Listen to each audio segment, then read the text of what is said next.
Tell him that all the land north of that river's mine. Tell him to stay off of it. Others have thought as you, senor. Others have tried. And you've always been good enough to stop him? Amigo, it is my word. Pretty unhealthy job.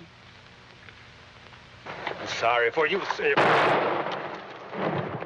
Well, beyond question, beyond argument, he is the absolute all-time movie star.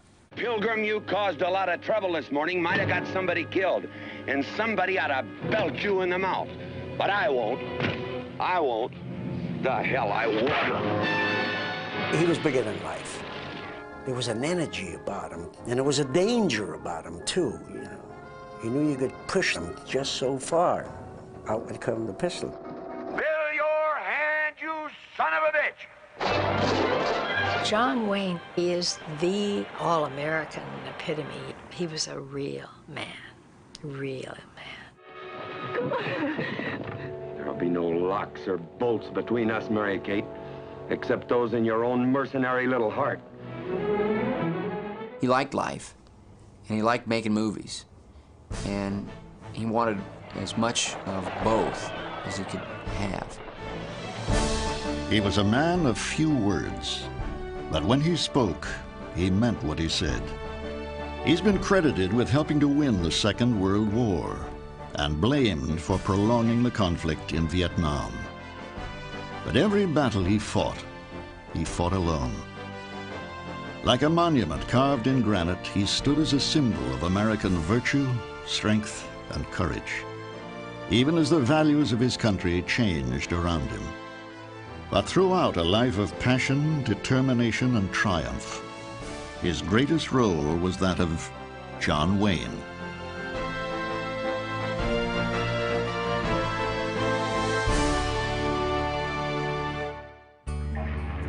America, 1907. It was the time of a rough-riding president, of a vanquished people, and of an immigrant's dream.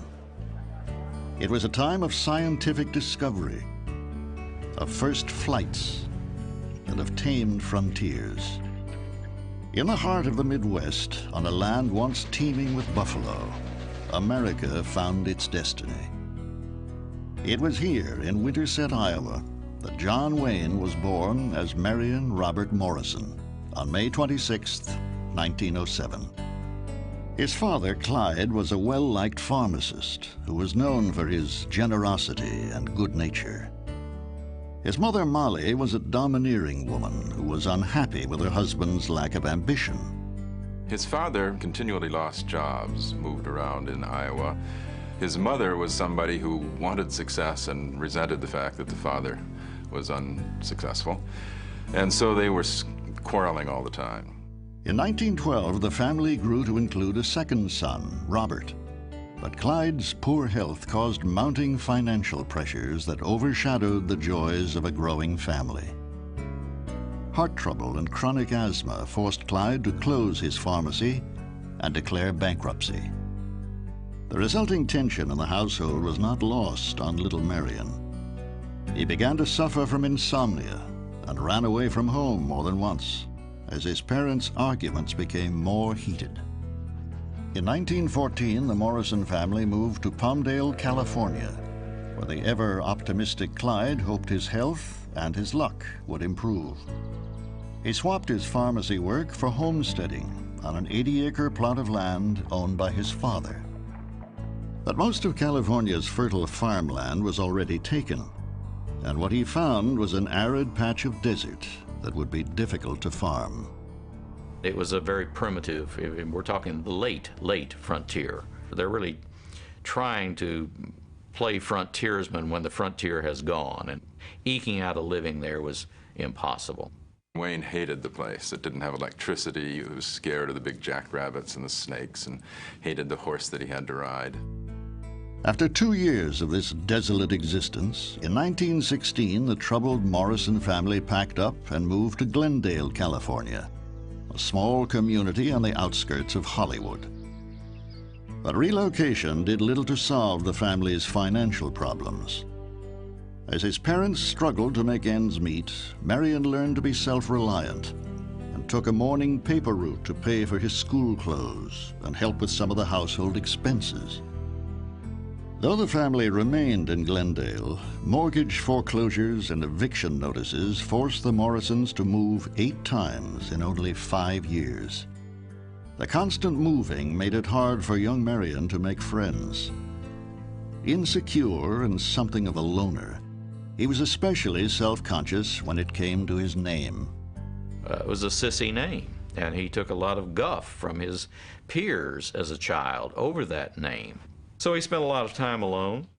Marion's best friend was his huge Airedale dog, an oversized companion who would offer a solution to his most troubling predicament. The dog's name was Duke, and they used to stop by a fire station, and the firemen began referring to Big Duke and Little Duke, so that name stuck. I think he was delighted to escape the Marion label. 11-year-old Duke relished the attention and camaraderie of the firemen who had given him his new name. Brave and sturdy men who faced trouble head-on and risked their lives for the safety of others. It was these same traits that Duke found compelling in the silent movie heroes he watched at the Glendale Theater.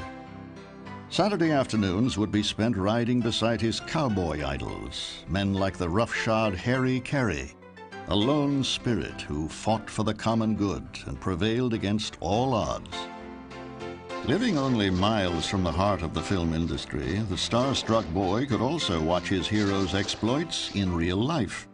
When Hollywood studios brought their casts and crews out to film in Glendale's Verdugo foothills. Sometimes the film crew would even let Duke do small jobs around the set, and afterwards join the men for a box lunch. In 1921, 14-year-old Duke entered Glendale Union High School. By now, the wiry boy had shot up to nearly 6 feet and was maturing into a handsome and athletic young man. In school, he blossomed. He was developing into a good-looking boy, so the girls liked him. He was an athlete, so the boys liked him. This sort of loner quality disappeared, and he won acceptance and developed some self-confidence. You look at Duke Wayne's high school yearbook. He's president of the Shakespeare Club. He's co-captain of the football team. He's a leader in everything. He's in the drama club. He's in this, and he's in the French club, and he's in that. I mean, the guy was an all-American high school all-star, you know, the all-American kid. After graduation, Duke was more determined than ever to make something of himself. With his family still in financial trouble, it was his physical assets, rather than his good grades, that offered him the opportunity of a college education. In 1925, the burly athlete was awarded a football scholarship at the University of Southern California and began courses in pre-law. Joining the Sigma Chi fraternity, he agreed to bus tables and wash dishes in exchange for room and board. He was very, very popular. I mean, here's a guy with no money, right? No social connections. He joined Sigma Chi like that. I mean, that's a very high-end fraternity house at USC.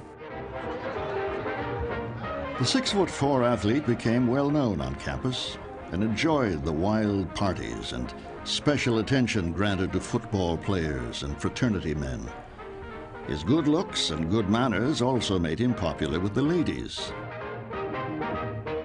During spring break of his freshman year, he met Josephine Sands, a young Spanish-American beauty who came from a world very different from his own. Josephine came from a family that was very well placed in the Hispanic community in Los Angeles. Her father was a diplomat, and then they came from a pretty high social status. The couple began to date regularly, and the two soon fell in love. But sophomore year brought tough times when a shoulder injury sidelined 20-year-old Duke for the football season. Unable to play, he was cut from the team, and his scholarship was revoked. With the prospect of a free education now gone, Duke took a job at the William Fox Studios for $35 a week. His football coach got him a job at the old Fox lot on Western Avenue, and he was working as a prop boy. You know, he's a big guy and could carry sofas and whatever needed being carried. Always a team player, Duke enjoyed the camaraderie of being part of a film crew and developed a reputation as a hard worker. He even attracted the attention of John Ford, one of Fox's star directors. Usually gruff and irritable to newcomers, Ford was disarmed by Duke's confident and easygoing manner, and the two struck up a friendship. Well, I think the connection was football, because my granddad had played high school football. And also, the guy's the most attractive, likable guy who ever lived. He's absolutely charismatic, even at that young age. The athletic prop boy was soon rewarded with occasional jobs as a stuntman, and his good looks brought him work as an extra and bit player. In 1929, his friend John Ford even gave him a speaking part as a midshipman alongside another USC football player, Ward Bond, in the Naval Academy drama Salute. You ever been to the movies, mister? Sure. What do they do in the movies, mister? What an exer. He doesn't mean the audience. What do the actors do, mister? Duke also caught the attention of Fox director Raoul Walsh. Walsh thought that the wholesome young man might be perfect for the lead role in his upcoming widescreen western, The Big Trail. With Wayne, he saw this lean, very graceful, tall man, and he wanted to pit him against rougher types as a kind of symbol of good in this movie. Though studio executives were hesitant to cast an inexperienced actor in Fox's biggest production of the year, Walsh was persuasive, and Duke was offered the starring role in The Big Trail for the modest salary of $75 a week. With his movie contract came a new All-American name, chosen for him by Winfield Sheehan, Fox's head of production. At 22, Duke Morrison became John Wayne. We're taking on a new scout. Guess again, Flack. I started with this outfit, and I'll be with it at the finish. Who says so? I'm just telling you. I got two reasons. One is I told Wilmore I'd scout the train through. And the other is a little personal business I aim to transact at the end of the trail. See if you can figure out what that is, Flack. Playing Breck Coleman, an idealistic young trailblazer leading a wagon train west, Wayne's physical grace and gentle good looks made up for his inexperience. Miss Ruth, you shouldn't be riding out here alone like this, away from the train. Why not? Because this is dangerous country, and anything might happen. You wouldn't care. Care? Me? Why should you care? Listen, girl. If anything happened to you, it'd be like throwing my heart to the wall. There was a kind of sweetness, the kind of prairie innocence of him, and the kind of idealism. This was one gorgeous kid. Marion Morrison was familiar with reinventing himself. The shy, skinny boy who became the strapping and popular Duke knew that his determination and charisma could take him places. But little did the 22-year-old know how far he would go, and just how difficult the journey would be. Filmed in a new 70mm format called Grandeur Pictures, The Big Trail was hailed as Fox's most ambitious picture of the year. But just as the movie completed production, America's economy was plunged into a deep depression. The tremendous crowds which you see gathered outside the stock exchange are due to the greatest crash in the history of the New York Stock Exchange in market prices. On October 29th, 1929, the stock market crashed. Banks closed and millions lost their jobs and their life savings. When The Big Trail was released in 1930, only a handful of theaters could afford to play the widescreen film. The picture failed miserably at the box office and drew little public attention to its greenhorn star. Wayne's next two films didn't fare much better, and the 23-year-old former college football star was dropped from the Fox studio roster. Though off to a shaky start, Duke liked acting and was determined to make a living at it. But when his next job at Columbia Pictures lasted less than a year, John Wayne found his only form of employment in the cheap westerns produced by Hollywood's B-movie studios. They are 55-minute odors, very much turned out on a formula. He even plays the same character in several of them and rides the same horse, and you know, they plugged in a new leading lady occasionally. Drop that gun. I keep him covered. Men, we didn't kill Mason. If you'll call his daughter, she'll prove it. Here she comes now. Miss Mason, these men have accused us of killing your father. Oh, no, Mr. Melgrove. These are the men that drove the outlaws away and saved my life. Well, in that case, we certainly owe you gentlemen an apology. While the roles on Hollywood's Poverty Row weren't demanding, the work was steady, and it kept Wayne out of the unemployment lines. I think he was a workaholic. He turned on this work, and it became so much a part of him that there was no turning it off. Over the next few years, Wayne cut his teeth on these popular serial westerns. Appearing in close to 30 films, he modeled his characters after his childhood hero, Harry Carey. The Harry Carey character as a cowboy impressed John Wayne. His power came from understatement. He didn't have to strut, he didn't have to shout. Wayne became the inheritor of the Harry Carey natural cowboy approach. With each picture, Wayne honed his acting skills, capitalizing on his physical assets.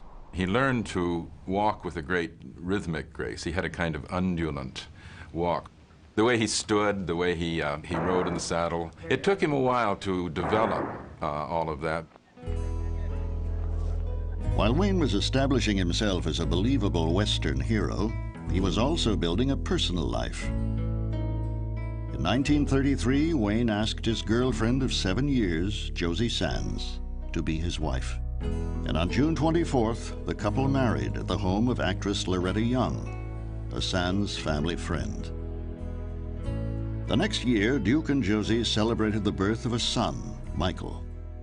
But the long hours and non-stop production of the Western serials left the actor tired and with little time for his new family. He would like to have been a good family man. But if you're making one B-Western after the other, that's exhausting work. Your cyclones are all whirlwinds, fella. You'd better run along before a storm breaks.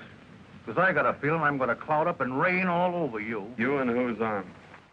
But even when there was a break from the 12-hour workdays and back-to-back productions, Wayne preferred the company of his buddies from the set.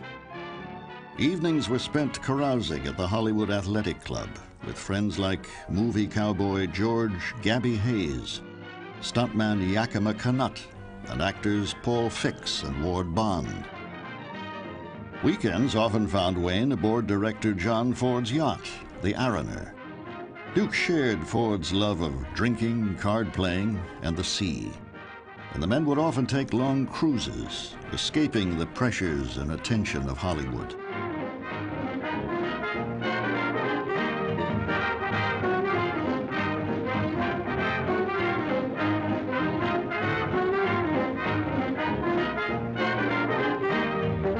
My grandfather enjoyed Wayne's company. He enjoyed Wayne's wit. Wayne is a terrific card player.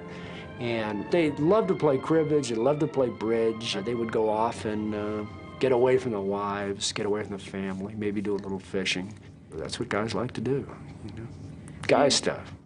But Wayne's hard-drinking escapades and macho friends were worlds apart from his home life, and his marriage to his devoutly Catholic wife, Josie, soon began to show signs of trouble. Duke is a B-Western actor, and that didn't quite fit her concept of society. And Duke would come home, and there would be a priest in the house, and she was surrounded by a very strong Catholic entourage. By 1938, after churning out nearly 70 pictures in just 9 years, the actor had reached a critical plateau in his career.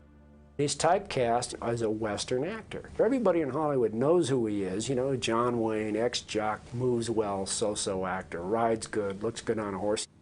He was fighting for a long time, the cowboy encapturement, you know, that he didn't want to be caught always in the same role, and he was trying to move out of it. On a weekend trip in 1938, director John Ford asked Duke to read the script of his latest project, Stagecoach. By now, Ford was a powerful Academy Award-winning director, and it had been a decade since he and Duke had worked together. Though Stagecoach was a modestly budgeted Western, Wayne never expected his friend to offer him the role of the Ringo Kid. It was the opportunity of a lifetime. What fascinating stories there were in the life of the Stagecoach, and in the lives of its courageous passengers who found romance in danger and understanding in strange companionships. From the adventures of these American frontier characters, John Ford has created a truly great motion picture. Hold it! Oh, steady, ho. Hey, look, it's Ringo. Yeah. Going to Lordsburg? I figured you'd be there by this time. No. Lame horse. Well, it looks like you've got another passenger. Yeah. I'll take the Winchester. You may need me in this Winchester, Curly. You don't understand, kid. You're under arrest.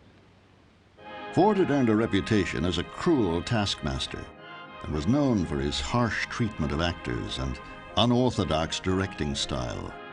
Even though Wayne brought 10 years of experience to his role, he was made to feel like an amateur. Ford just browbeat Wayne in Monument Valley when they were making that. Claire Trevor said he would grab hold of Wayne's chin and shake it and say, "Don't you know you don't act with your head, your movements, you act with your eyes in films." But he brought a performance out of Wayne that was classic. Well, you're the notorious Ringo Kid. My friends just call me Ringo. Nickname I had as a kid. Right name's Henry. Didn't I fix your arm once when you bumped off a horse? That was my kid brother broke his arm. You did a good job, Doc, even if you was drunk. What happened to that boy whose arm I fixed? He was murdered. If you look at the script, the Ringo Kid isn't all that much. But if you look at the movie, the Ringo Kid is terrific. What Wayne manages to do through his sheer graceful movements and his Nureyev quality and his presence on camera is transcend that part and make it into more than it really was. Released in 1939, Stagecoach was a critical and box office smash. Nominated for 7 Academy Awards, it was hailed as one of the top films of the year. Critics singled out Wayne's sensitive performance, and after 10 years in Hollywood, he was welcomed into the ranks of A-movie actors. Duke Morrison had worked long and hard to make something of John Wayne, and he was willing to protect his investment at any cost. The tremendous success of Stagecoach introduced John Wayne to an entirely new audience and gave him the breakthrough he had hoped for. Over the next 2 years, major studios cast him in a variety of featured roles, opposite famous leading ladies like Marlene Dietrich, and under the direction of distinguished filmmakers like Cecil B. DeMille. But as the B-movie veteran was stepping into his A-movie career, events far away from the comfort of Hollywood's sound stages were about to change the playing field dramatically. On December 7th, 1941, bombs fell on Pearl Harbor, and America declared war on Japan. Within hours of the news, young men and women, driven by a new sense of patriotism, signed up for the fight for freedom. But for John Wayne, the decision to enlist was not an easy one. By now, the actor's family had grown to include 3 more children: Mary Antonia, Patrick, and Melinda. Though work had been steady, Wayne was still earning a modest income by Hollywood standards. With little savings in the bank, the 34-year-old felt a greater responsibility to his family than to his country. Wayne had 4 children. He was getting to the upper limit of draft age. And then from a personal standpoint, he had worked for over 10 years in the salt mines of Hollywood, doing B movies. And finally, he's arrived at his moment. Republic Pictures, who had Wayne under contract, was unwilling to lose their top moneymaker. The studio and Wayne knew that if he joined up, his most marketable years would be spent on the front line. As many of Hollywood's top stars signed up for the duration, Wayne filed for exemption from duty based on his age and family obligations. Major studios in desperate need of leading men were eager to take advantage of the actor's availability, casting him in a series of westerns and wartime adventure films. Your first duty is to do as you are told. Take it easy, Bob. What did you call me? Bob. Here is an American, a student. They speak strangely. American. In 1942, Wayne's portrayal of a quietly heroic squadron leader opposite Anna Lee in The Flying Tigers struck a chord with wartime audiences and became one of the biggest hits of the year. The great American spirit takes to the air to free the skies of cowardly monsters that release instruments of death and destruction upon a gallant people. Why don't you go home? You need a nurse. Suppose you cut yourself shaving. He just had some kind of charisma about him, and he was a typical American. And I think that's something that people wanted to see. And this was a time when action films were very popular. Escapist, dealing with the war, often with a strong strain of propaganda for the war, and action was Wayne's forte. So he really emerges during that period. John Wayne's believable portrayals of the single-minded American soldier who valiantly fights for justice and liberty captured moviegoers as no other performer had. John Wayne was becoming the idealized American hero. But Wayne's new celebrity and busy schedule only widened the growing rift between him and his wife Josie. The couple now seemed to have little in common but their children. He was always there, certainly financially, but from something of a distance, in part because he's working, and in part because he's not home. Fan magazines continued to portray Wayne as the ideal husband and father.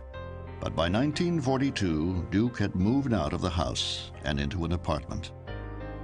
Though Josie agreed to a separation, her strong Catholic beliefs prevented her from granting a divorce. I think he wanted to be a good family man. He loved his children. He wanted to be a good father. He felt she was a very good woman, and couldn't quite reconcile that the marriage wasn't working. With many of Hollywood's most eligible bachelors away at the front, Wayne had become a prime target for his co-stars' affections. Marlene Dietrich singled him out, making 3 pictures with the handsome leading man and initiating a long and passionate affair. Wayne was also linked romantically with a beautiful and engaging Mexican woman, Esperanza Chata Bauer, whom he had met during a business trip to Mexico. In 1943, Republic Pictures brought Chata to Los Angeles and put her under contract. By now, Wayne had fallen madly in love and did little to keep the affair a secret. Duke had grown up in a somewhat puritanical home life, and Duke had some puritanical attitudes regarding sex.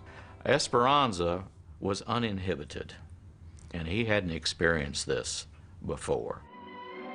Once a loner in Hollywood who enjoyed the company of only a few close friends, Wayne was now more visible on the nightclub circuit. He and Chata would spend evenings out drinking and mingling with Tinseltown's elite. The very public affair proved to be the final blow to Duke and Josie's marriage. In October of 1943, Josie began proceedings to end their 10-year union.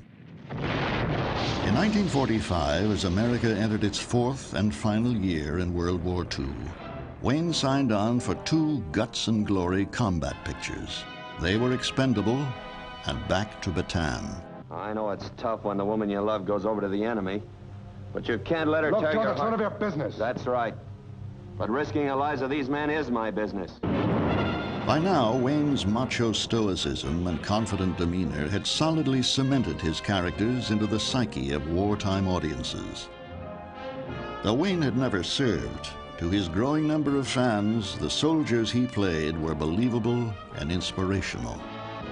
He was able to merge his own personality, which comes through very clearly in film, but he had a natural quality that projected on film, carried across into the dark of the audience with simplicity and with conviction and truth. On August 15th, 1945, the United States celebrated its victory over Japan, and World War II was over. Now firmly established as a bankable leading man, Wayne had won his own battle for acceptance in the industry big leagues. But as Hollywood's biggest stars returned home, 38-year-old John Wayne wondered if he could stay on top. On January 17, 1946, against the strong objections of his closest friends, John Wayne married Esperanza Chata Bauer. Though the couple had been dating for 3 years, Duke's friends feared that Chata's wild ways and questionable background made her a less than ideal wife. Duke, however, was deeply in love with the volatile actress and ready for marriage. But almost immediately, his thriving career would become a source of bitter conflict for the newlyweds. In 1946, Wayne made his producing debut for Republic Pictures with the modest western Angel and the Bad Man, a pacifist tale of a gunfighter reformed by a Quaker girl. Well, supposing somebody whacks you over the head with a branding iron, won't that hurt? Physically, of course. But in reality, it would injure only the person doing the act of force or violence. Only the doer can be hurt by a mean or evil act. Are there very many of you Quakers? Very few. Sort of figured that.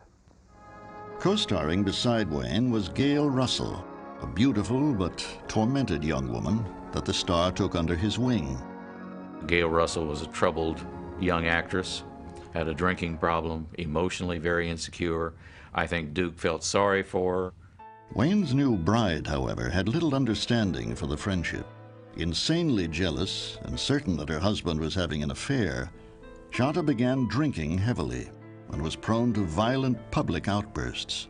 Wayne's life at home became a living hell. It was a terribly tempestuous relationship, and she didn't really fit his world. So that was a bad marriage, I guess the phrase is, from the get-go. When Angel and the Bad Man opened to lukewarm reviews and weak box office returns, Wayne welcomed the chance to return solely to acting under the experienced direction of Howard Hawks in Red River. Starring John Wayne and Montgomery Clift in a story taken from the annals of the great state of Texas. The story of the man who blazed the way for a new frontier. The story of the first drive on the dangerous Chisholm Trail. We got 1,000 miles to go. There's going to be Indian territory. It's going to be a fight all the way. There'll be no quitting along the way, not by me and not by you. Only 39, Wayne was offered the challenging role of Tom Dunson, a stubborn, ruthless, yet sympathetic rancher much older than any character Duke had played before, and much more complex. Critics hailed Wayne's portrayal as authentic and gripping, and even John Ford expressed surprise at the depth of Wayne's performance. You should have let him kill me, because I'm going to kill you. Every time you turn around, expect to see me. There's one time you'll turn around and I'll be there. I'm going to kill you, Matt. He often said that Stagecoach established him as a star and Red River established him as an actor. And this was a challenge for him. So it was a significant film in his career. The character he played, the character he invented, was matchless. And again, the American persona of the man who's hard, but believes in doing right and will do it against all odds. Red River ranks as maybe the best Western ever made. The authoritative figure Wayne played in Red River ushered in a new, more mature type of character. John Ford quickly cast him as a military leader in 2 cavalry films, Fort Apache and She Wore a Yellow Ribbon. I think it's something, frankly, that they stumbled onto, and these created the formula that people will always remember as maybe the zenith of the American Western. Colonel, if you send out the regiment, Cochise will think I've tricked him. Exactly. We have tricked him into returning to American soil, and I intend to see that he stays here. Colonel Thursday, I gave my word to Cochise. No man is going to make a liar out of me, sir. His sensitive and 3-dimensional performances in Red River and Ford's cavalry pictures firmly established Wayne as a serious actor and a big box office draw. Now able to lobby for prime roles, Wayne fought for and won the lead in the World War II drama The Sands of Iwo Jima. Duke immediately identified with the heroic Sergeant Stryker, a professional soldier who hid a soft heart behind a tough exterior. Well, you can sit here and be tough if you want to, but I'm going out there and get that guy. And the only way you can stop me is to kill me. That's just what I'll do. With the U.S. at the height of its post-war power, Wayne Sergeant Stryker personified the ideal U.S. serviceman. A man with a confident willingness to take action and a fierce sense of duty. Wayne's outstanding portrayal of the patriotic Marine earned him an Oscar nomination in 1949 for Best Actor and sealed his image as the quintessential war hero. Though the Oscar went to Broderick Crawford for All the King's Men, Wayne's popularity was greater than ever. That year, he entered the top 10 of Box Office Magazine's most popular actors, rising to number 4 on the list. He's the common man. He came up the tough way, did not have the mammoth publicity office behind that he would have had if he had been under contract to MGM, that Gable had, that Tyrone Power had. And he conquered the frontier on film, and he won World War II on film, and did these things that we like to think are very typical American traits. He was a man of action. At the end of 1950, after 20 years in the movies, the Motion Picture Herald named John Wayne Hollywood's most popular star. The 43-year-old actor was beginning to live in the shadow of his screen image, an image that would take him places he could never have imagined. By 1950, with World War II long over, many Americans saw a new enemy in communism. Our education is proceeding apace as to how Russia operates and how they got the atom bomb. While the country was building bomb shelters and learning to duck and cover, Senator Joseph McCarthy and the House Un-American Activities Committee were conducting an all-out search for Communist Party members. This is the beginning of the Korean War, the loss of China to the communists. People are very terrified, and they're turning within, and they're looking for super patriotic themes, and they're also looking for villains everywhere, and we have these communist witch hunts. Hollywood was on the front lines of the domestic Cold War. The Motion Picture Alliance for the Preservation of American Ideals had joined the anti-communist fight in 1944. And in 1949, John Wayne moved from its executive board to serve as president. Duke's heroic image and strong pro-American views made him the natural choice to represent the organization. For the past 10 years, the disciples of dictatorship have had the most to say and have said it louder and more often. All over the world, they pour their mouthings into the ears of the people, wearing them down their resistance by repeated hammerings of half-truths. Well, that's where our crusade for freedom comes in. They had a role of trying to cooperate with the committees by pointing them in certain directions. They had accumulated their own lists of suspect people, and everybody was on it. Wayne didn't have anything to do with drawing up those lists. He was just a figurehead, really. In 1951, Wayne, Ward Bond, and John Ford flew to Ireland to begin production on the old-fashioned romance, The Quiet Man. The cast included Wayne's Rio Grande co-star, Maureen O'Hara. I'd like to tell you about The Quiet Man. He's John Wayne in a picture you'll soon be cheering. It's the story of Sean Thornton, a right-intended man who came from America to forget his past in Innisfree. There he met a fiery red-headed lass, and the village marriage broker went to work. That's a pretty bonnet you have on. Bonnet? Don't you be talking to me about bonnets. After leaving mine stuck up there like a... Easy now. Have the good manners not to hit the man until he's your husband and entitled to hit you back. And the teaming of Wayne and Maureen O'Hara is a great combination. She was a stunning woman, and absolutely a stunning, beautiful woman. Tough enough to stand up to the John Fords and the John Waynes of the world. The Quiet Man was nominated for 7 Academy Awards, winning 3. But Wayne's performance was not among the nominations. Friends speculated that the star's conservative politics were making him unpopular with his peers. But as far as moviegoers were concerned, Wayne was still an American hero. And his next 2 pictures, Flying Leathernecks and Operation Pacific, were box office hits. While still president of the Motion Picture Alliance, Wayne was becoming less active, preferring instead to fight the enemy and communism on the big screen where he felt more comfortable. When Warner Brothers offered Wayne a producing deal, the 44-year-old star chose Big Jim McClain, the story of 2 government investigators sent to Honolulu to smash a communist ring. In waterfront dives, McClain felt the intruder's hand, but he could never see his face. The trail led him into the mysteries of the Orient, down Honolulu's back streets and blind alleys.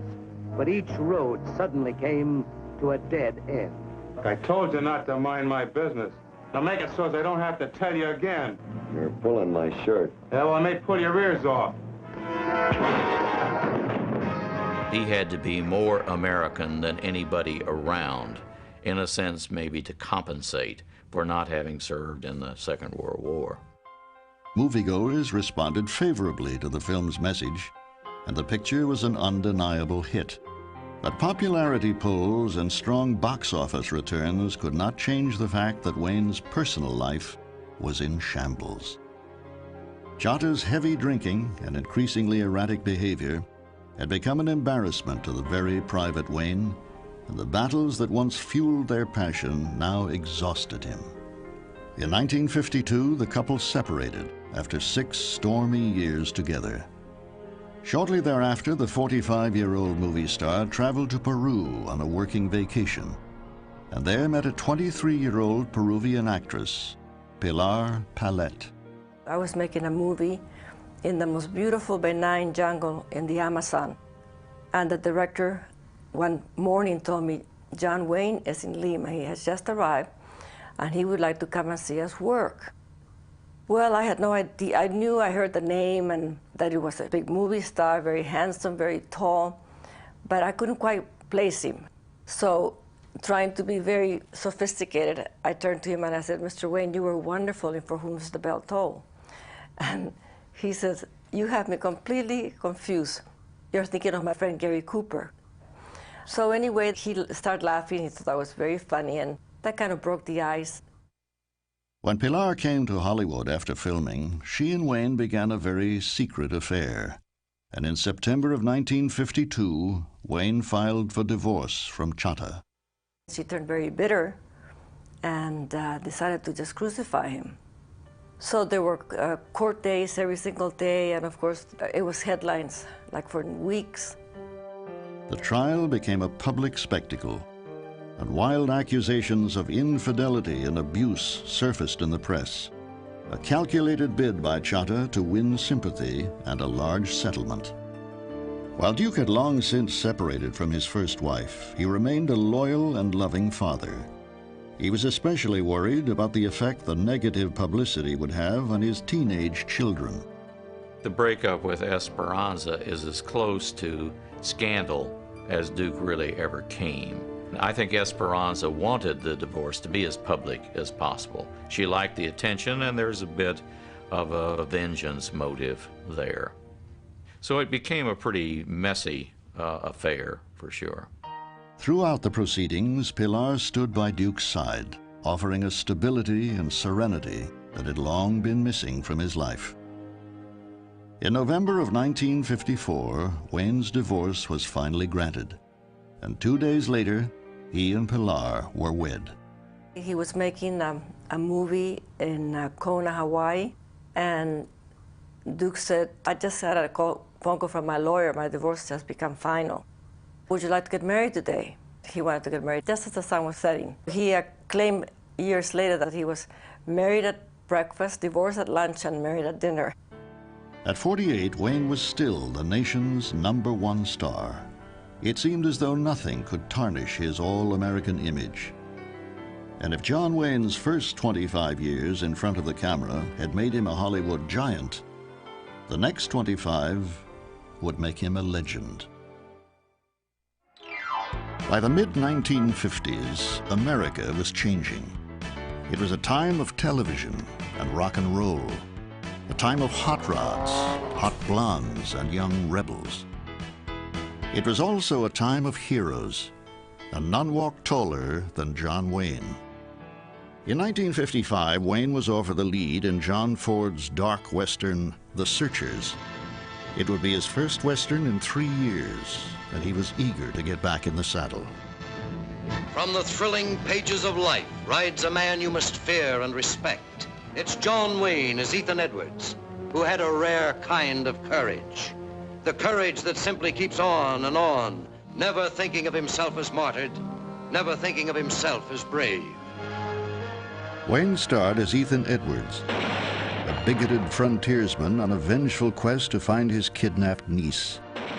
The unsympathetic role was a dramatic departure for the screen cowboy. I found him. I found Lucy. What you saw was a buck wearing Lucy's dress. I found Lucy back in the canyon. What was she? What do you want me to do, draw you a picture? Spell it out? Don't ever ask me. As long as you live, don't ever ask me more. I'm not sure you could get a major movie star today to play that role and play it with the kind of intensity and total darkness and commitment to the kind of hopeless rage that his character portrays in that movie. It's ugly, and yet you can't take your eyes off the performance. He brings his own natural strength of character and his presence to the screen. Stand aside, Martin. Oh, you don't, Ethan. Ethan, no, you don't! Stand aside. The 48-year-old father of 4 had always encouraged his family to join him on location, and The Searchers, filmed in Utah's Monument Valley, was no exception. Even 15-year-old son Patrick played a small part in the film, and new wife Pilar was ever present. I was on location the whole time, and the minute the director said, cut, we would just go and have a ball. They were all there playing music, and everybody was barbecuing, and it was just a real kind of a family. It was just a lot of fun because everybody got along really well. Released in 1956, The Searchers was a hit with audiences and critics alike. Its success proved that in an age of changing acting styles and audience tastes, John Wayne could still deliver what America craved. Later that same year, Duke and Pilar celebrated the birth of a daughter, Aisa. Wayne was ecstatic to have a second chance at fatherhood. Well, his first children, unfortunately, when they were little, Duke was just starting a career, so he didn't have as much time to spend with those 4 older kids. He probably felt a little bit guilty, although he loved them. After the baby was born, he became a blithering idiot about this child. The sun rose and set on Aisa. It now seemed that Wayne was untouchable. He had been a box office star for over 15 years and was able to command over $500,000 per picture. But the star's next series of films did not achieve the success he had come to expect. Though critics blamed weak scripts and lackluster direction, Wayne was stunned when his movies began failing at the box office. To make matters worse, his busy career was increasingly at odds with the needs of his growing family. While wife Pilar had happily accompanied her husband on location in the past, she now had a toddler in tow, and life on the road was more difficult. We were like gypsies, because Duke made a lot of movies, and each movie required that we would go like for 4 months to different locations. And I was just dying to get home, and no longer had we gotten home. There was another movie being made. It was very hectic. But slowing down wasn't an option for Wayne. The 30-year screen veteran feared that diminishing box office returns meant his days as a leading man were numbered. Now 49, Wayne's age was beginning to show. A hairpiece hid his receding hairline, and the former athlete was finding it difficult to keep his weight down. When he was not on the set, he was kind of ill at ease. He didn't quite know what to do with himself. He was working so much all the time that there was not much time for him to do anything else. He was not interested in sports. He never played golf or tennis, and so he tended to get out of shape when he was not making a movie, and he tended to drink too much. So he almost needed the movie-making process to discipline himself.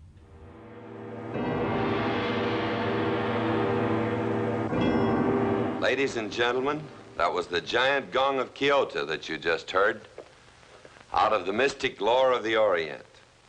When it rings, things of utmost importance are about to happen, as they do in the story I'm about to tell you. The fabulous story of Townsend Harris, first white man to open up the Orient, and of the beautiful geisha who was sent to love him and kill him. When Duke flew to Japan to begin production on John Huston's The Barbarian and the Geisha, he was hoping for a hit. Mr. Harris, we have had no wars for the last 200 years in my country. How many have you had in the West? Too many. Yet some were fought for liberty. But almost from the start, Wayne found himself at odds with his director. Battles quickly erupted over Huston's improvisational working style, which Wayne felt was undisciplined and unprofessional. I think they disagreed about everything. I think if Duke said white, Huston said black, and you know, it was one of those things that they clash. They really clash completely. He managed to finish the picture, but he thought that was one of the worst pictures he was ever connected with. Critics lambasted Wayne's awkward portrayal of a 19th century diplomat, and audiences stayed away. It was the actor's fourth failure in a row, and to add to his distress, a raging fire had ravaged his Encino home. Though Pilar and Aisa escaped unharmed, the event was traumatic for everyone concerned. Now more than ever, Wayne was torn between the demands of his career and his duties as a husband and father. But for Wayne, his work was his life. And when he was offered a chance to reunite with director Howard Hawks for Rio Bravo, he hoped a return to the Western would break his box office slump.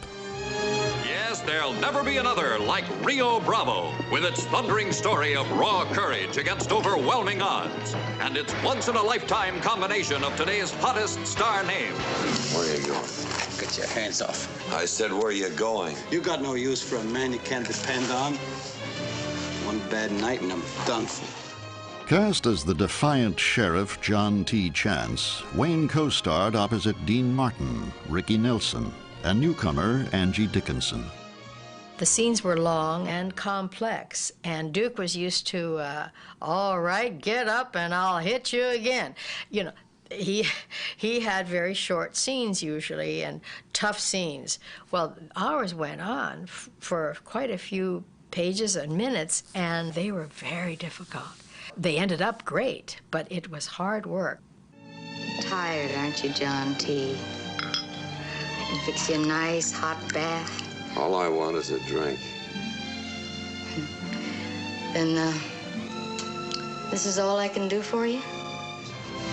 Audiences loved Wayne in the traditional role, and Rio Bravo was one of the most popular films of 1959. That same year, John Ford cast Wayne in The Horse Soldiers. Make way for a rousing adventure story that relives history's most daring Give 'em Hell raid, and the two hellions who rode side by side to lead it. But by now, the veteran director was past his prime, and Duke's confidence was shaken when the film fell short of everyone's expectations. Despite the success of The Searchers and Rio Bravo, Wayne had suffered 5 box office flops in as many years. His position as one of the highest paid and most powerful actors in Hollywood was in jeopardy. But the worst was yet to come. In the spring of 1959, Wayne received a surprising phone call from Saks Fifth Avenue in New York. Several recent bills had gone unpaid. Wayne was shocked by the news that he didn't have the cash to cover his purchases. At the age of 52, John Wayne was nearly broke. Already reeling from a string of box office flops, John Wayne was stunned to find that Boo Roos, his financial advisor of 17 years, had squandered his entire fortune in a series of bad investments. He was ripped off. That story is fairly common in Hollywood. I don't know that Duke was a good businessman. He was very generous with his friends, free with his money. I think he got very much into the work, the relationships, at the expense of good business sense. Financially strapped and with 2 families to support, the 52-year-old actor decided to risk everything and embark on a new phase of his career. Under the banner of his own company, Batjack, he would produce and direct a project that had been his dream for over 15 years, the epic story of the Alamo. Wayne saw this as the great fight for liberty. So this theme, a group of frontier types laying down their lives in defense of liberty, appealed to him a great deal. Duke was determined to direct and produce the Alamo himself, and United Artists had agreed to invest in his project. But the studio had one condition. They insisted that he must act in the film as well and play the part of the story's hero, Davy Crockett. Wayne reluctantly agreed to their demand, and in the fall of 1959 began filming in the remote desert town of Brackettville, Texas. The huge cast included Richard Widmark and Wayne's children, Patrick and Aissa. Duke's son Michael worked as assistant producer, and Pilar stayed at her husband's side. On the first day of filming, the fledgling director had a Catholic priest bless the set. And from that moment on, Wayne led the cast and crew as if he were leading a real army. The stress of producing, directing, and acting left Wayne impatient and short-tempered as he tried to manage his multiple roles. I think under pressure, he wasn't the best director. He didn't get along all that well with some of the actors. He bawled people out too much. Richard Widmark said that in the making of the Alamo, Wayne would crack him up and he would shout at people, "God damn it, be graceful like me." To add to the tension, Wayne's old friend, director John Ford, showed up on the set, unannounced and uninvited. Ford, of course, came on the set, tried to take over, is virtually sitting in the director's chair and calling the shots, and now Duke's got the problem. Here's this mentor of his, a man he loves. He doesn't want to insult him. In an effort to avoid embarrassment and keep peace with Ford, Wayne gave the 4-time Academy Award winner the assignment to shoot second unit action scenes, a gesture that would cost Duke an additional $250,000. But problems continued to plague the production. An actress was murdered by a jealous boyfriend, and the budget was rapidly exceeding its original $7.5 million. As pressure mounted, Wayne was smoking more than 100 cigarettes a day. He always smoked. I mean, he lit the new cigarette with the old one. He was a chain smoker. It was just nervous energy, because he had so many people to direct, and when you are in a remote location like that, everybody becomes a baby. Duke was there, and everybody complained to him. He was under a lot of pressure during that movie. In order to meet the escalating production costs, Duke put everything on the line, taking a second mortgage on his Encino home and even pledging his own salary toward the cause. He put his own financial resources in the Alamo to the point of really putting himself in a precarious economic position. He believed in that film that much, and it was a passion with him. It's here at last, the monumental history-making motion picture, 14 years in the making, The Alamo. Starring John Wayne as Colonel David Crockett. He's still on his feet. Oh, no. Oh, yes. Oh, yes, and it's my turn.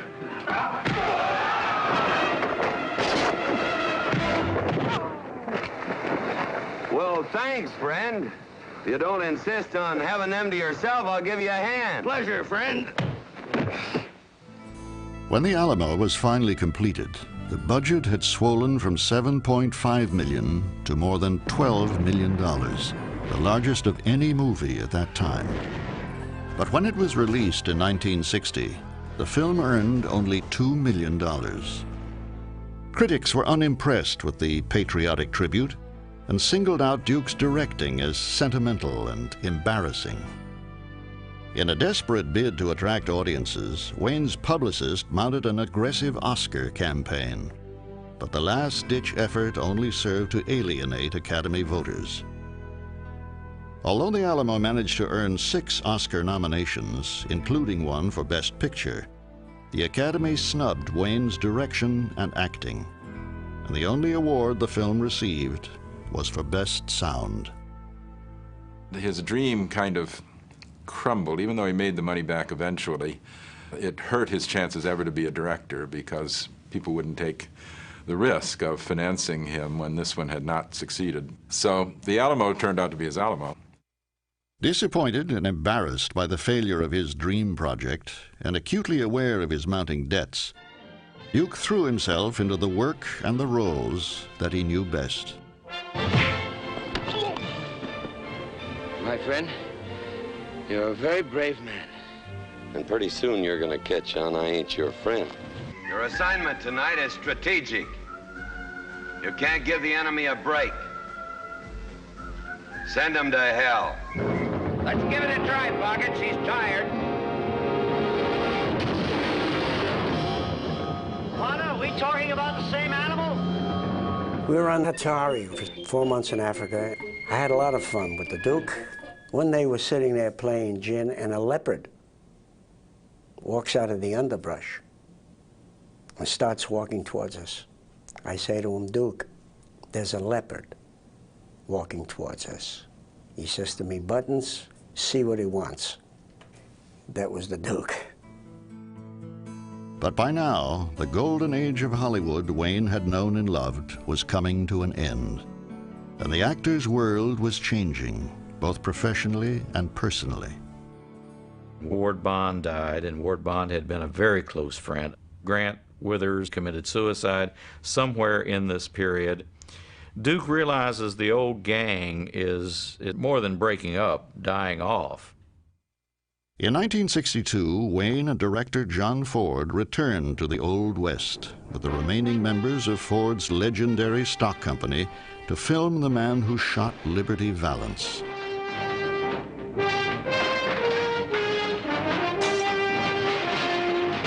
Out of the flame and fury of the frontier, the Old West lives again. Of them all, 2 are the most memorable: Liberty Valance and The Man Who Shot Him. That's my stake, Valance. You heard him, dude. Pick it up. I said you, Liberty. You pick it up. To the surprise of those involved, the film opened to lukewarm reviews. Critics seemed unprepared for its somber tone. That summer, Duke and Ford made their final picture together, Donovan's Reef. It signaled the end of one of the most famous collaborations between actor and director in film history.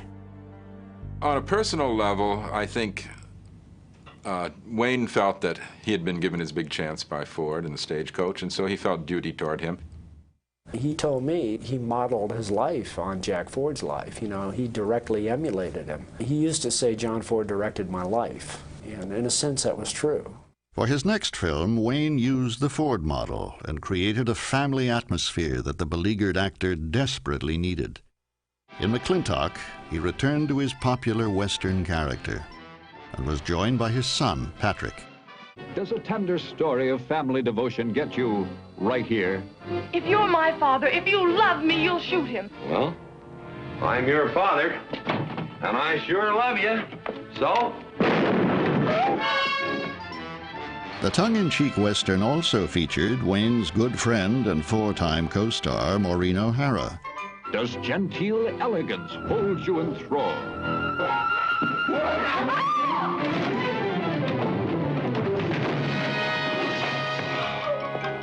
If so, then McClintock will hit you where you live. Duke's son Michael took on the producing chores, while wife Pilar watched over 7-year-old Aisa, and the newest Wayne family member, John Ethan, born in 1962. McClintock became one of the most popular films of 1963, and for the first time in many years, Wayne's personal and professional life came together in perfect harmony. But just as things seemed to be getting back on track, the actor was hit once again with devastating news. In 1964, during a required physical for the film The Sons of Katie Elder, doctors discovered a suspicious spot on Wayne's lung. At the age of 57, John Wayne, who had rarely been sick, feared his 6-pack-a-day smoking habit had finally caught up with him. After consulting a doctor at the Good Samaritan Hospital in Los Angeles, John Wayne was informed that he needed extensive surgery to remove a tumor in his left lung. At 57 years old, he was diagnosed with cancer. Not wanting to harm his image, Wayne's publicist and doctors assured the press that the screen hero's hospital visit was simply to repair an old football injury. He was savvy enough to realize this didn't fit the John Wayne image, and certainly his advisors told him to try to keep that from the public at first. In September of 1964, doctors were forced to remove Wayne's left lung over the course of 2 6-hour operations. The grueling surgery required the removal of a rib and left him with a 28-inch scar across his chest. 3 weeks later, as the severely weakened actor left the hospital, he was met by hordes of curious reporters. With the cameras flashing, Duke struggled to his feet and boldly walked out unassisted. I think that was his biggest performance ever, to fool the press that he was fine, and smiled and shook hands with everybody. When he got into the car, he said to me, "Please take me home." The guy was just dying. For several months, Duke maintained the football injury story, but deceiving the public did not set well with him, and on December 29th, he decided to speak up. In an exclusive interview with a Hollywood columnist, Wayne revealed to the world that he had cancer. Duke was a very honest fella, and he wanted to keep a clean slate and level with the public. Not necessarily that he had just licked the big C, but that it would be a little more honest, and probably he'd feel more comfortable with that. So he made the big announcement. The star's candid admission was seen as heroic, and the country rallied around him. In America's eyes, even cancer couldn't stop John Wayne.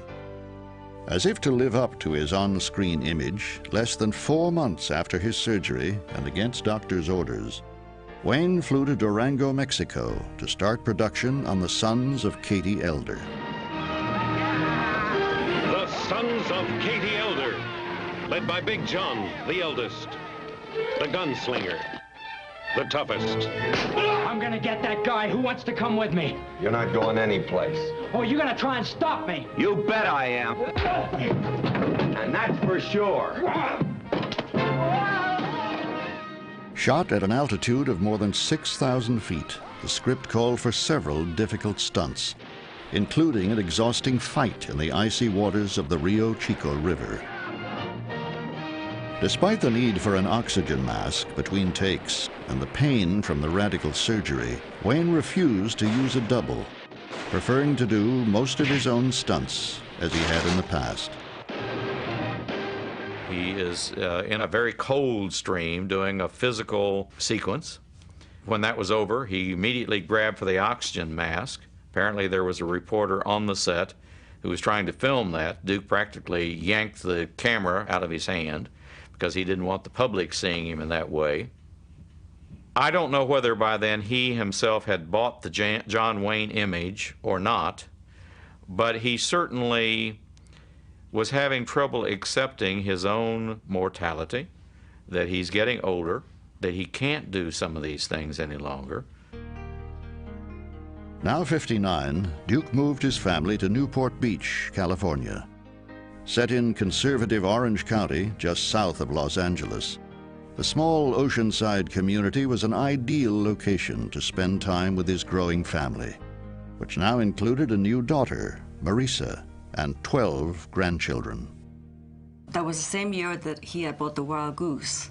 So we went from Encino to Newport Beach to be close to the boat.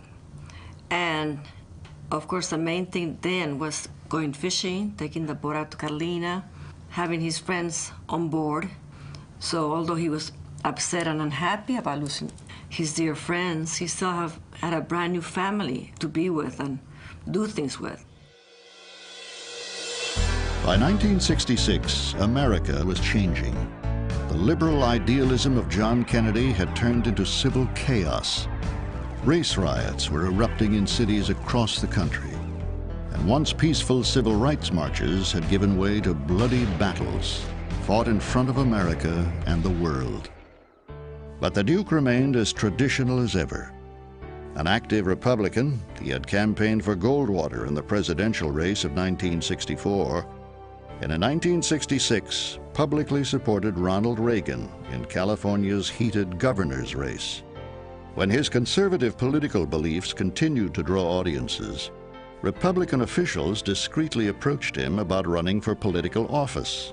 After Goldwater's defeat, a group of Republicans came and asked him, Mr. Wayne, would you consider running for president for the Republican Party? Duke was flabbergasted because he said, well, first, I cannot afford the cut in salary, and second, who's going to vote for an actor anyway? By the end of 1966, Lyndon Johnson had committed nearly 200,000 American soldiers to the conflict in Vietnam, polarizing the country and bringing Wayne to the forefront of the battle. After a 3-week USO tour, Wayne returned home determined to stand by his president and rally support for the troops overseas. In 1968, he directed and starred in The Green Berets, a heartfelt tribute to the boys serving in Vietnam. They're elite corps commandos, nameless and faceless in 100 newsreels and dispatches. Now you'll know them, and you'll know there are as many different kinds of courage as there are names. LZ is a meadow just over that rise. Well, let's move out. Move out. Of course, he made Green Berets as almost his answer to the criticism. He was very opposed to the demonstrations against the war, very opposed to much of the mystique of the 60s. I think he felt that the United States had been very good to him, and it's sort of my country, right or wrong.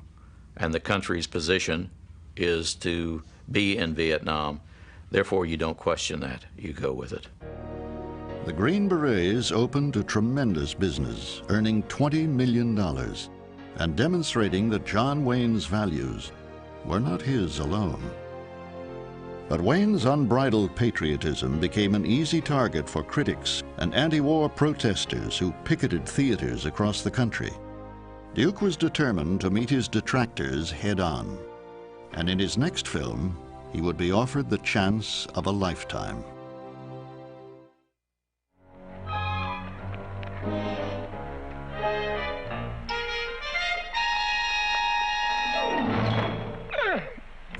Exhausted by the critical onslaught brought on by the Green Berets, John Wayne left for Colorado in the fall of 1968 to film True Grit, the story of an over-the-hill frontier marshal hired by a young woman to track down her father's murderers.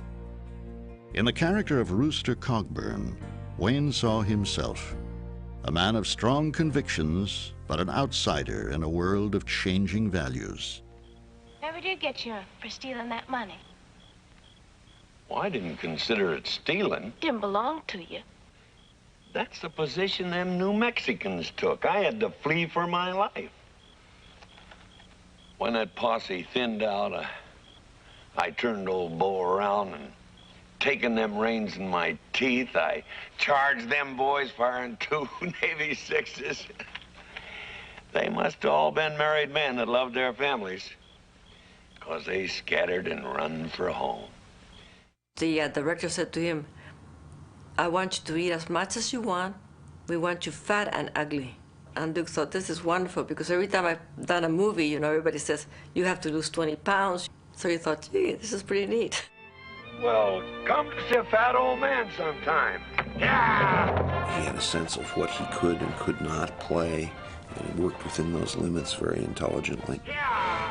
So that when finally he does become an overt self-parody in something like True Grit, you get a sense of all that history and craft being brought to bear on sending himself up in this delicious way that he did it. When True Grit premiered in the summer of 1969, it was an enormous hit, earning John Wayne industry-wide acclaim and his second Oscar nomination for Best Actor. He was not comfortable at all. I could see that his hand was pressing against my arm harder and harder. And it was such a relief when Barbra Streisand finally got up on stage and opened the envelope. The winner is John Wayne in True Grit. On April 7th, 1970, after over 150 screen performances, the 62-year-old actor took home his first Academy Award, a fitting end to a tumultuous decade.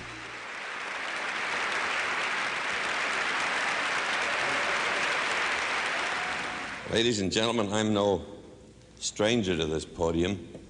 I've come up here and picked up these beautiful golden men before, but always for friends. One night I picked up two, one for Admiral John Ford, one for our beloved Gary Cooper. I was very clever and witty that night, the envy of even Bob Hope. But tonight I don't feel very clever, very witty.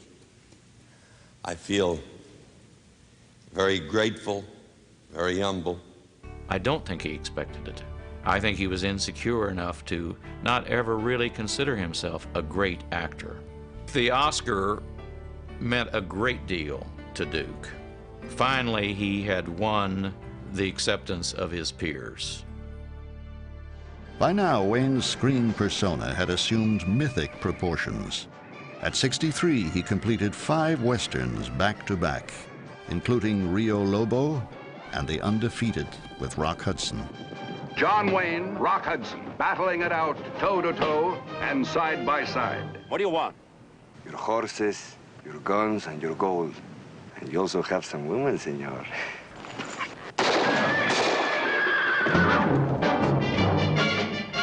You went out there to talk. Why did you have to shoot the man?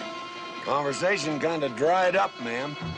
After more than 40 years in front of the camera, John Wayne, the man, seemed larger than life. He was invited for the launching of a destroyer, and they had him break the champagne bottle on the bow of the ship. And the ship doesn't slide down into the water like it's supposed to. So Wayne goes out and he pushes on the bow of the ship. He leans on it and he pushes on it, and the ship slides down into the waves. It was just such a magic moment. That was the spirit of John Wayne. But privately, Duke still struggled with cash flow problems, and his constant location work was a strain on his family and his marriage. Every time that Duke would say, okay, we're going to be 4 months in Durango, Mexico, the kids would say, we don't want to go on that location.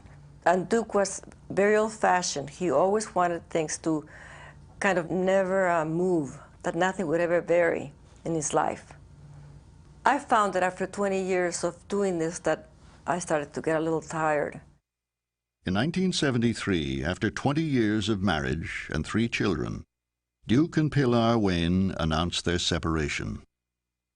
I think what happened with Pilar, in a sense, she grew up. She wanted to be her own person. And Duke, I think, couldn't handle that very well. There were many demands on his career. He wanted her there. On the other hand, he wanted to go drink with the boys. And Pilar began to resent that. Duke hated to see that happen. That same year, Wayne also faced losing his friend and teacher, John Ford.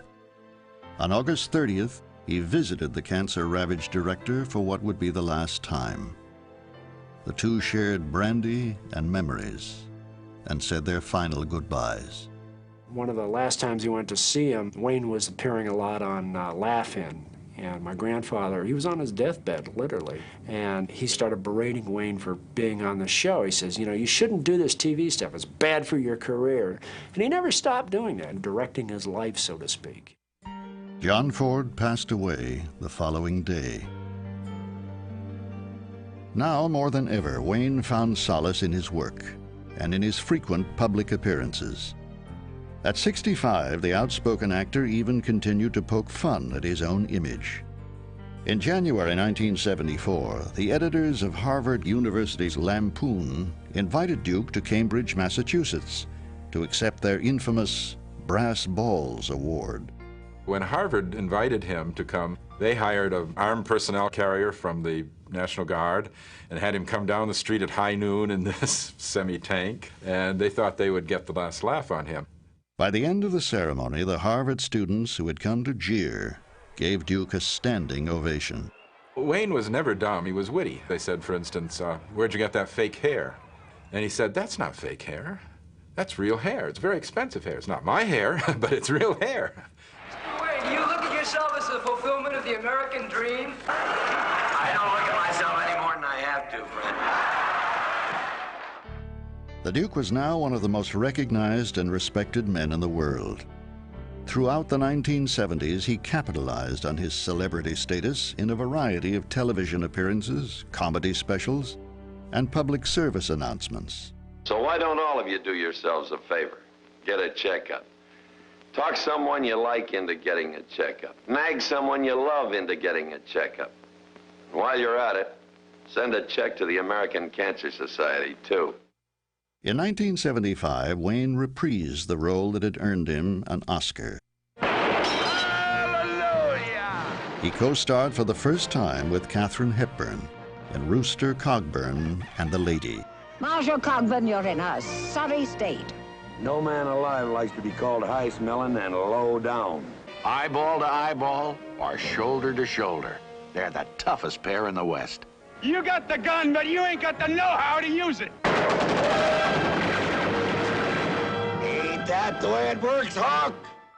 In 1976, and for the first time in 25 years, John Wayne slipped out of the top 10 list of most popular actors. But Duke was now facing far more serious matters. At the age of 68, the legendary star's health had taken a turn for the worse, and he was about to turn his painful struggle into one of the most personal and harrowing performances of his career. In 1975, John Wayne began production on his 169th film, The Shootist. But by now he was suffering from a chronic, racking cough and had severe difficulty breathing. Though doctors could find nothing wrong, Wayne secretly feared that the cancer he had fought 10 years earlier had returned. The Shootist, co-starring Jimmy Stewart, Lauren Bacall, and Ron Howard, told the story of John Bernard Books, a dying gunfighter trying to make sense of his life. The film's theme mirrored Wayne's own fears about his declining health. Why don't you just say it, flat out? All right. You have a cancer. Advanced. Can't you cut it out, Doc? I'd have to gut you like a fish. Near the end of filming, a bad case of influenza left Duke hospitalized for 2 weeks. When he returned to the set, Wayne faced one of the most difficult scenes of his career, a final showdown for the Western hero.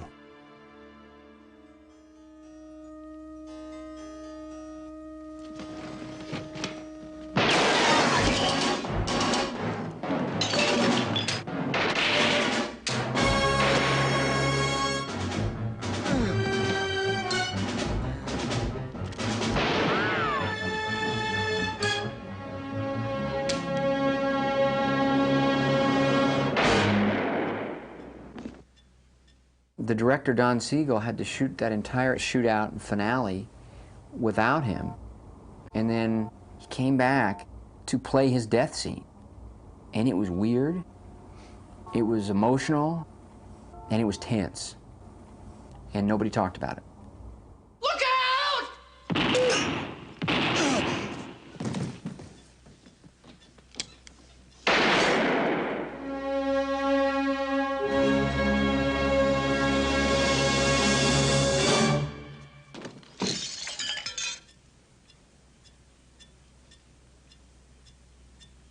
There was never any sense when we were making The Shootist, never any sort of an admission on his part that this would be his last film. Matter of fact, 6 months or so later, I saw him at a function, and by now he was looking kind of thin and a little more frail. And he said, "Hey kid, I found a book, a couple of great parts. It's you and me or it's nobody." And it was one of the highlights of my career, you know, to hear him say that and know that he wanted to work with me again. And I'm always sorry that that didn't come to pass. Unfortunately, Wayne's health continued to deteriorate. In January of 1979, after complaining of severe stomach pain, his worst fears came true when he was diagnosed with stomach cancer. In April of 1979, Wayne made a moving appearance at the Academy Awards, presenting the Oscar for Best Picture.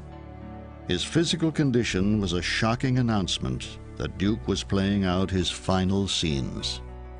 As the Duke's health worsened, actress Elizabeth Taylor and his close friend and co-star Maureen O'Hara traveled to Washington, D.C. to make a heart-wrenching plea for a special medal to be awarded to Wayne for his contribution to America.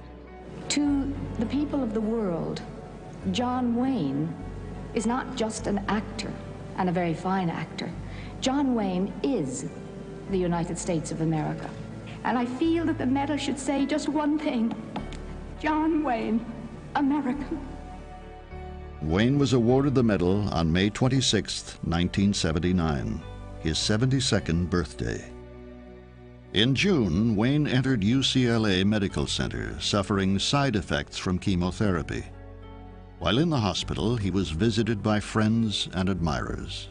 The doctors tried to protect him, but there are people like Henry Fonda who came and basically said, "I'm not going away till I see him." Maureen O'Hara had visited him at home and spent some time with him, reminiscing about the old days, and it's pretty nostalgic because both Maureen and Duke realized this is probably the last time they're going to see each other.